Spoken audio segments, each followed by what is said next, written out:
Horror कहानियां थी। खून की प्यास पार्ट 2। और उसके बाद वो जंगल एक बार फिर से सुमन की चीखों से गूंज उठा।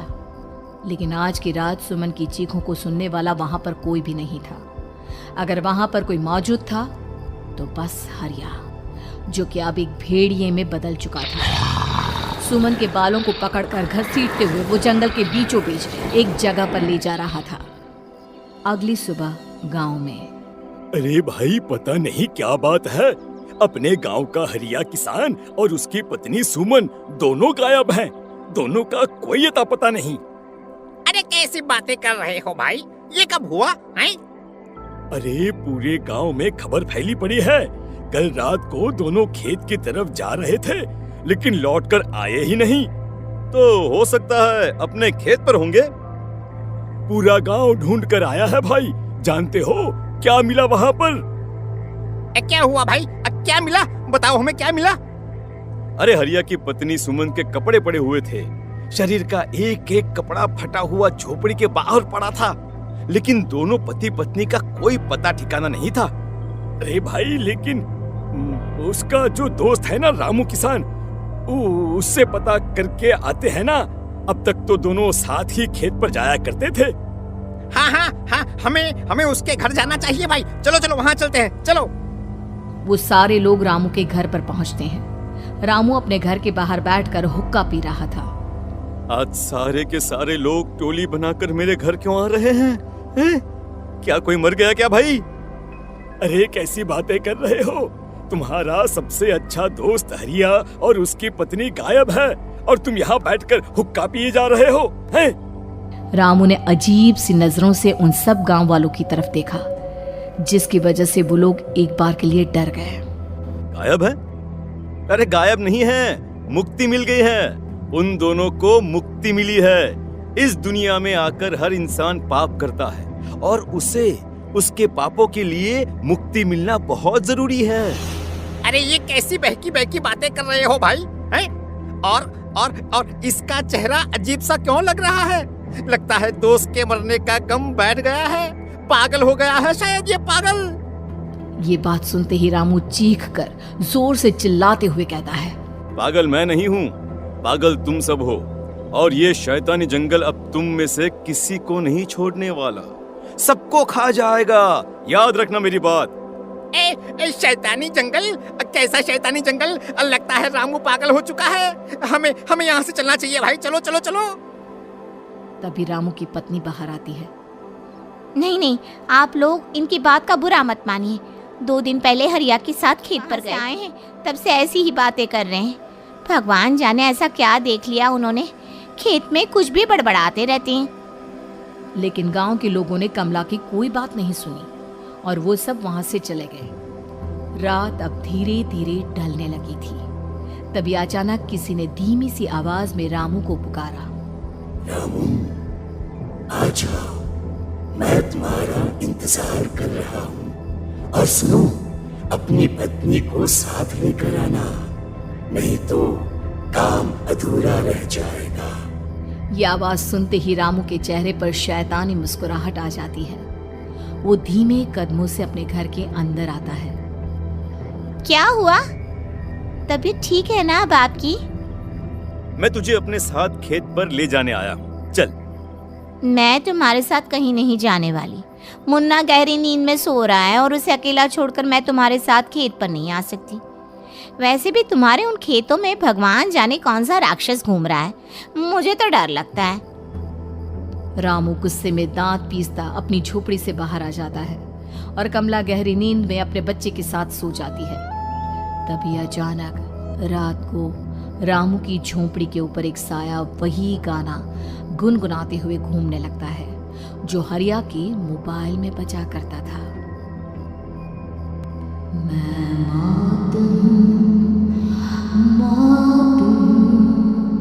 मौत जो पसरी है चारों ओर, जो आएगी कहीं से निगल जाएगी सबको। मैं मौत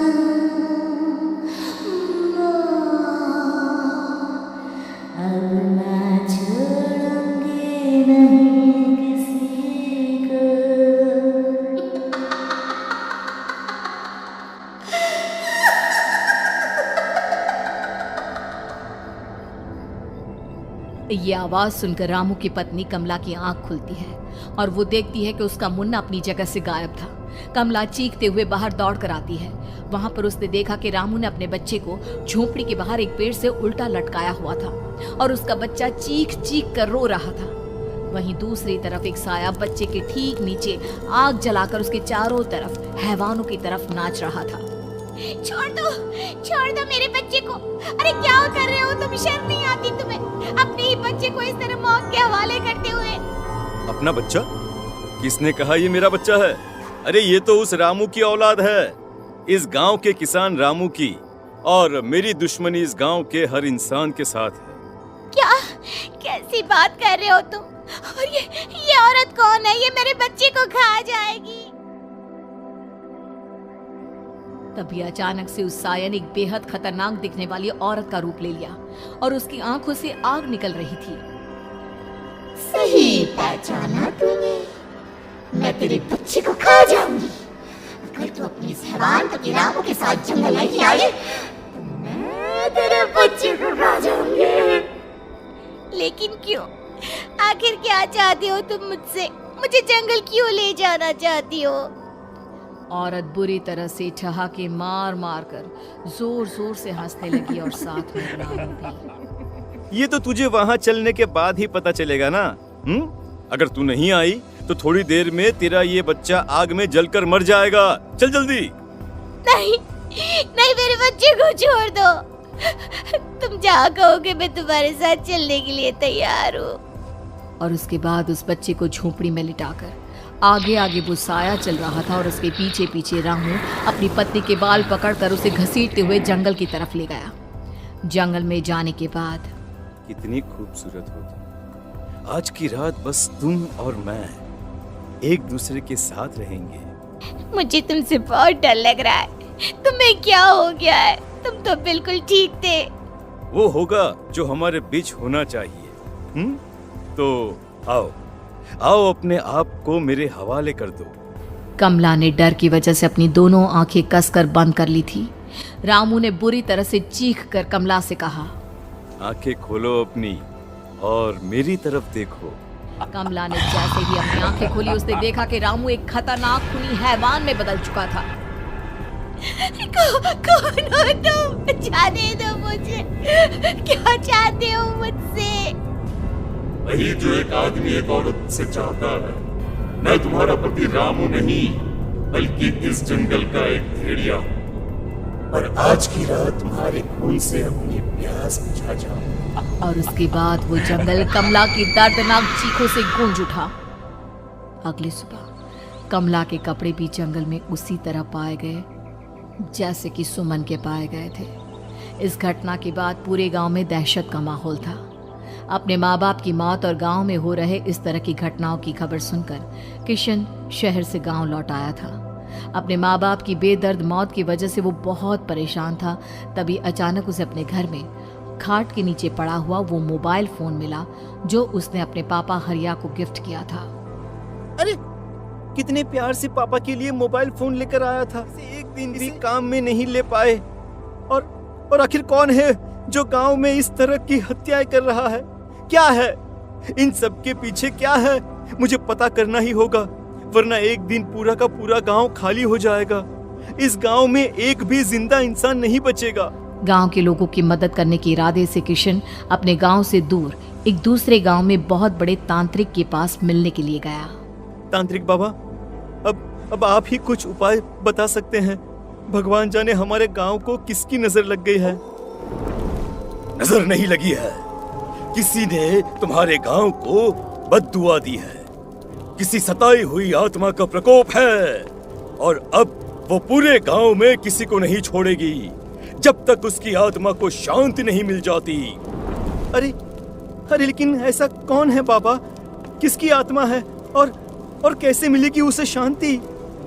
मौत है, मौत कहीं से भी आएगी और सबको निगल जाएगी।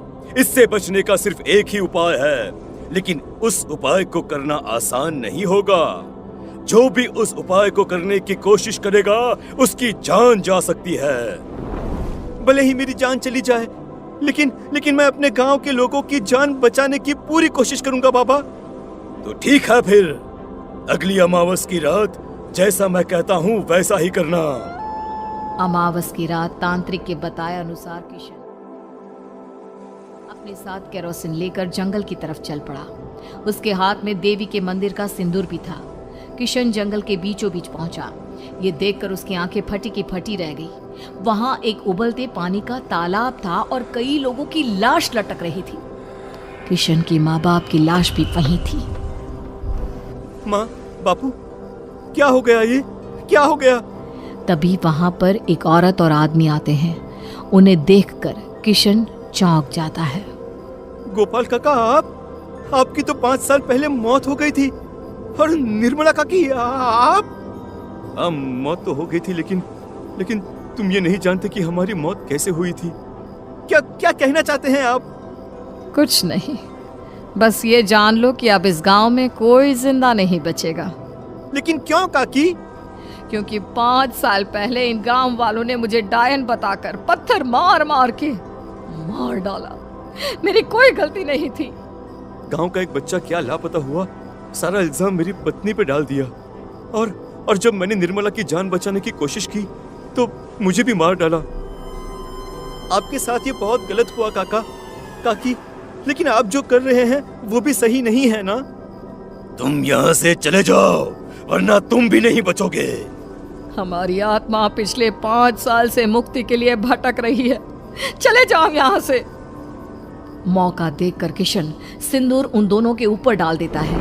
उनका शरीर जलने लगता है और वो भयानक तरीके से चिल्लाने लगते हैं। अगले ही पल किशन उनके ऊपर केरोसिन डाल देता है और वो दोनों जल जाते हैं। किशन अपने माँ बाप और दूसरी लाशों का अंतिम संस्कार करवाता है और अपने घर लौट आता है। लेकिन वो अभी भी इस बात से अनजान है कि मोबाइल अभी भी बज रहा था। मैं मौत हूँ।